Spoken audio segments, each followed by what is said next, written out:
আসসালামু আলাইকুম।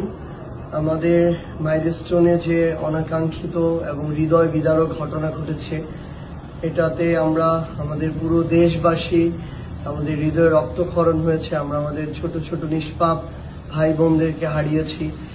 আমরা আসলে আমাদের যে পরিবারেরা তাদের সন্তান হারিয়েছেন, স্বজন হারিয়েছেন, তাদেরকে সান্ত্বনা দেওয়ার ভাষা আমাদের জানা নেই।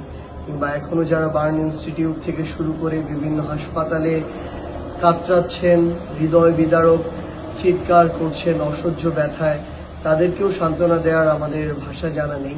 আমরা আল্লাহর কাছে তাদের জন্য দোয়া করি, তাদের সুস্থতা কামনা করি, তারা যেন দ্রুত সুস্থ হয়ে ওঠেন।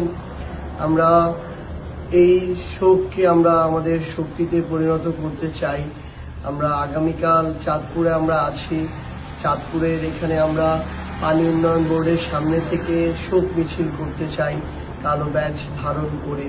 আমাদের চাঁদপুরের যারা সহযোদ্ধা ছাত্র জনতা রয়েছেন, সাধারণ জনগণ রয়েছেন, আপনারা সকলে আগামীকালকে সকাল 11টায় পানি উন্নয়ন বোর্ডের সামনে থেকে আমরা আমাদের শোক মিছিল শুরু করব।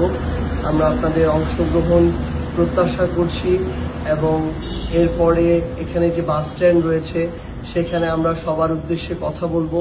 কারণ আমরা ফ্যাসিস্ট বিরোধী লড়াই যারা ঐক্যবদ্ধভাবে লড়াই করেছি, আমাদের ঐক্যবদ্ধ থাকতে হবে এবং আশেপাশের যে ষড়যন্ত্র এবং এমন হৃদয় বিদারক ঘটনাকেও ব্যবহার করে যারা লাশের রাজনীতি করতে চায়, তাদের জন্য আমাদের যে বার্তা, আমাদের একসাথে যে তাদেরকে রুখে দেওয়ার যে প্রচেষ্টা, সে বিষয় নিয়ে আমরা কথা বলবো।